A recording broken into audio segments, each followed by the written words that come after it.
The horses can be very humbling. They can get your goat. My name is Cheryl Harris, and I'm the Executive Director of Reins of Life Horse Therapy Program. Always wanted to do a program involving horses and kids, probably since I was in junior high, but it took till I was 37 before I could do it.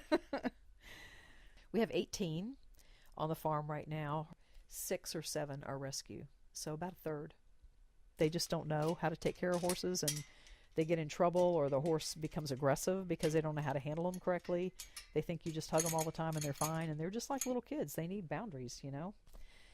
And sometimes it's not even a bad owner. It's just somebody who doesn't know what they're doing, you know. Lina came to us from a local farmer who, in the 80s and 90s, when everybody was breeding horses like crazy and horses were selling for a lot of money, he was in that whole thing. And then he got stuck because the economy crashed and he had all these horses he couldn't do anything with. So they just stayed at his place because, of course, he wasn't going to, kill them, you know. But they didn't have any handling because he was too busy with the horses that he rode on trail rides and did other things with, and he has a full-time job.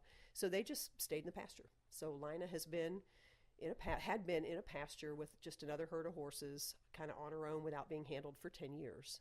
So when we got her, she was already 11, and that's a little bit older horse to start training, and we could kind of lead her and kind of tie her, but we could not pick her feet up. Her feet were a huge issue for her.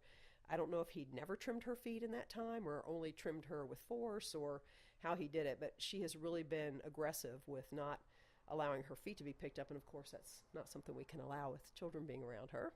So we've had to spend a lot of time. She was also very pushy. She would take her shoulder and shove you over. She was used to doing whatever she wanted to do.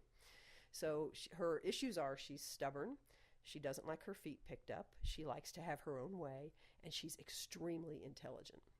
And when you get an intelligent horse that's also stubborn, you have to be more stubborn and more intelligent than she is to get her to the point where she's going to be able to be usable. So we've spent a lot of time and a lot of hours training her, and so now she's doing much better. We can ride her, we can tie her, we can lead her around. She's very tractable. We're using her with some of our clients who choose to work with her, knowing what her issues are. Kids who do work with her love her and feel like that she really benefits their issues and helps them learn how to deal with those things. I'm the director of the program and technically am in charge of the horses. I don't always handle all of them every day.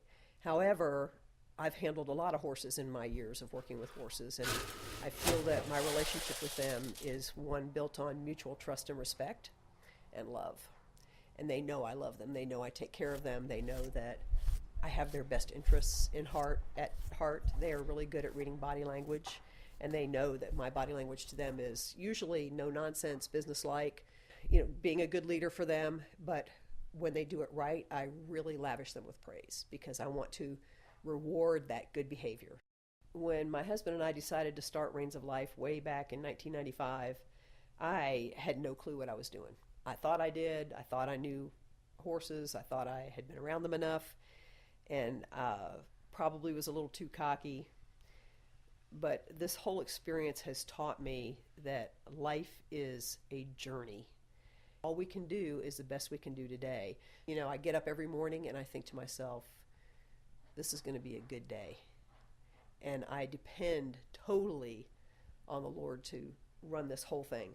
He wants to do what he wants to do with it. It's obvious he wants us to be here the way he's moved us, the way he's provided everything we need to build this new place, to fence, to everything.